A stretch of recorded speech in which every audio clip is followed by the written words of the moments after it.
Malaking dilubyo ngayon mga sangkay nagaganap sa ating bansa. Ano nga ba ang nangyayari?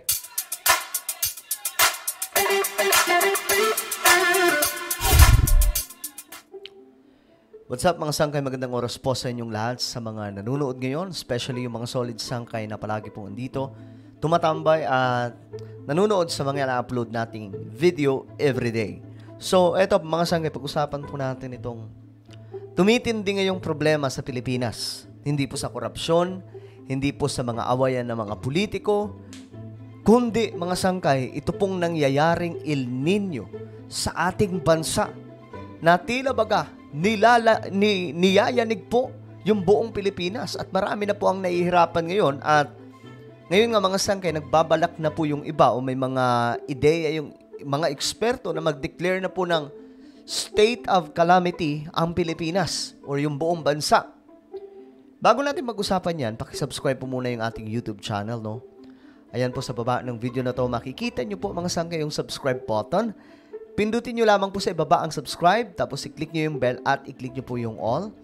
Dahil dito mga sangkay, 1.17 million subscribers na po tayo. Paangat po tayo ng paangat, no? At sana maabot po natin yung 2 million subscribers this year. At sa mga nanonood po sa Facebook, huwag niyo pong kalimutan syempre na i-follow ang ating Facebook page. Okay?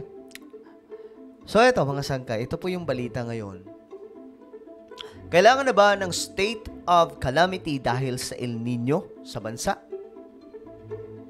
So, kabi-kabilaan kasi mga sangkay ngayon sa mga lugar sa buong Pilipinas ang nakakaranas po na matinding init ng panahon. At grabing distraction po ang nangyayari, especially yung mga patubig. Natutuyo na mga sangkay. Kahit sapat ang supply ng tubig sa headquarters ng AFP sa Camp Aguinaldo, hindi nag-aaksaya at todo tipid sa tubig si Technical Sergeant Randolph Obinque. Ang naipong ulan, gamit nilang pandilig sa mga halaman at sa paglilinis. Kailangan po natin na magtipid po talaga ng tubig, lalo na ngayong El Nino po na sa ibang mga lugar po walang mga tubig na nagagamit. Yung mga anak ko, tinuturuan ko din na pag nag-toothbrush, yun simple lang talaga, practical na gumamit sila ng baso. Una nang iniutos ni Defense Secretary Gilbert Chodoro sa military camps na magtipid ng tubig para magsilbing ehemplo sa publiko. Sa tala ng Department of Agriculture, nasa 357 million pesos na ang halaga ng pinsala sa mga taniman sa bansa dala ng El Nino. Ayan, mga sangkay, Iloilo, nasa 127 million. Oriental Mindoro, 56 million. Ito po yung damage nitong El Nino. Ngayon pa lang. At ang pagkakaalam po natin, mga sangkay, by April, ito po yung stage na lalong lalala ang sitwasyon. Actually, ngayon pa lang March, mga sangkay, ito na po yung damage. How much more sa April, no? So, ito po ngayon yung dilubyo na nangyayari sa Pilipinas na actually, hindi lamang po sa ating bansa. Maging po sa ibang mga bansa ngayon, mas malaki po ang kanilang problema compared sa Pilipinas. When it comes to global warming at itong El Nino. Like for example, yung Mexico, na nakakaranas po ngayon ng severe drought. Ibig sabihin, malala po itong tagtuyot. At dito sa Pilipinas, ganun din naman mga sangkay, pero mas malala pa po yung mga nangyayari sa ibang mga bansa.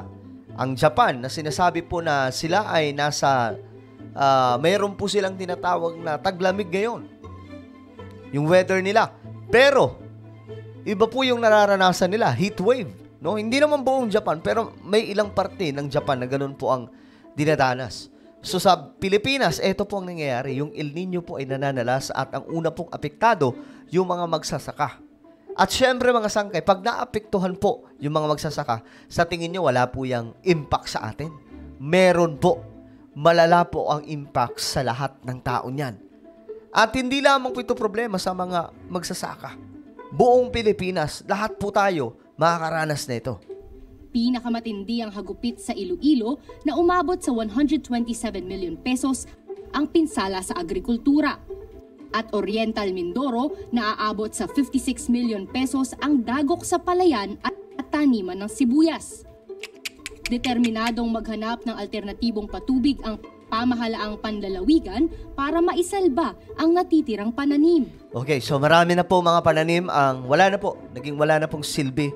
Kaya naman, nakakalungkot na ganito na po ang sitwasyon sa bansa natin. At ito po ay bahagi ng El Nino. So gusto po nilang iligtas ito pang mga natitirang mga pananim. Gaya po nito mga sibuyas. Pero ang tanong dyan, paano makakapag-provide kaya ng tubig?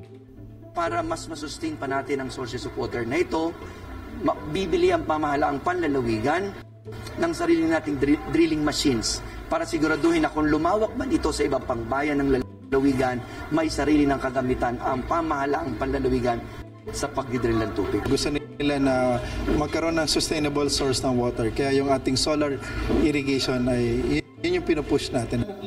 Pero giit ng DA, wala pa ring nakikitang problema sa supply ng bigas dahil maliit na porsyento pa lang ng kabuuang produksyon ang naaapektuhan ng El Nino. Okay, yun din naman ang good news. For now, wala pang hindi pa ganun kagrabe mga sangka yung impact. Kasi may supply pa rin po tayo ng bigas. But the question is, how long? Gaano tatagal ito mga sangkay na supply sa atin kung itong mga magsasaka, na dapat aanihin na sana ang kanilang mga palay, wala na. Alam naman natin na may El Nino, last year pa, so ni-ready yung mga interventions. At yun din, may mga ginawa ring strategy, halimbawa nitong dry season, gusto natin mas malaki yung area devoted to hybrid, mas malaki yung area na tataniman natin ng inbred. At dahil may supply, bumaba pa umano ang presyo ng regular at well-milled rice.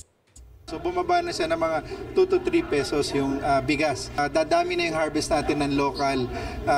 Ngayon nag-start na, and then magpipik yan March, April. May posibilidad na lalo pang bumaba, especially yung ating locally na well-milled rice. Nasa 20 probinsya sa Pilipinas ang nakararanas ng matinding tagtuyot. Pero pinangangambahang dadami pa ang maaapektuhan. Yun ang sinasabi po natin. Kaya kailangan po talaga humanap ng paraan nitong mga opisyal natin ng alternative way para makapag-provide ng patubig sa mga sakahan ngayon na maisalba pa po yung marami pang mga aanihin sana. Hanggat hindi pa lumalaki ang pinsala. Kasi lumalawak mga sangka El Nino.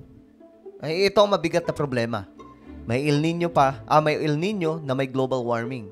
So halos wala pong pinagkaiba. Yung El Nino magdudulot po ng matinding tagtuyot. At the same time, yung global warming, ito po yung nagtutulak palalo dahil sa mainit na panahon. So talagang doble-doble po itong suffering ngayon ng buong Pilipinas. And not just in our country, but the whole planet. Buong mundo, mga sangkay, nakakaranas na ito. Pagdating ng Abril, mahigit 50 pa yung mga probinsya na mapapasya ilalim ng tinatawag na matinding tagtuyot. 82 lang ang probinsya natin. Pero hindi pa rin inirekomenda ng Office of Civil Defense na magdeklara ng nationwide state of calamity. Okay, so hindi pa. For me, tama po yun, mga sangkay. Kasi wala pang severe damage. Though andun na, mga sangkay, may mga damage. Pero kaya pa pong gawan ng paraan nito ng mga local officials. But, wag po tayong pakasisiguro dahil El Nino po ito na sinasabi nga po sa mga balitaan international na ito po yung malala na El Nino na mararanasan ng mundo. At kasabay na ito, mayroon pa pong tinatawag na global warming. And that's very, very hard to say, mga sangkay, what will happen? Ano ba ang mangyayari sa susunod na mga araw? Ito ba ay magiging normal ang lahat? O baka naman mas lalo pong lumala ang sitwasyon? Hintayin natin yung sitwasyon sa bawat probinsya. Una nang nagdeklara ang bayan ng Bulalakaw ng state of calamity. So yan, itong bayan na ito, mga sangkay, dineklara na po ng state of calamity dahil nga po sa matinding tagtuyot. Ang dami pong mga kanilang mga pananim, mga palay, mga sangkay na imbis na aanihin na, wala. na namatay, mga sangkay. Andrea Taguines, ABS. So, yan po yung malaking problema ngayon ng Pilipinas, na marami sa mga Pilipino hindi po alam na sana po maging bukas po ang ating isipan ngayon, magtipid po tayo. Lahat po ng kapamaraanan, mga sangkay, magawa natin. But most important thing is we have to pray for our country. Okay? We have to pray for our leaders and our country. Kasi hindi po natin alam kung gaano pa katindi ang ibubugan itong El Nino. Pambira. Mga sangkay, unpredictable na po kasi talaga ngayon ang panahon eh.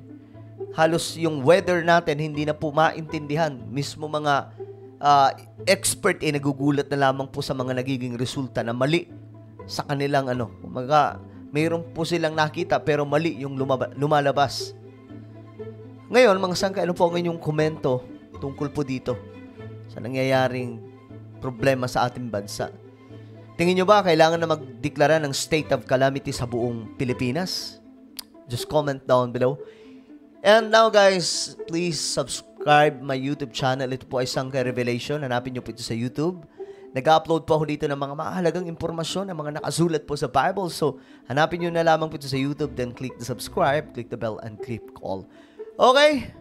Maraming salamat po sa inyong panonood. Mag-iingat po ang lahat. God bless.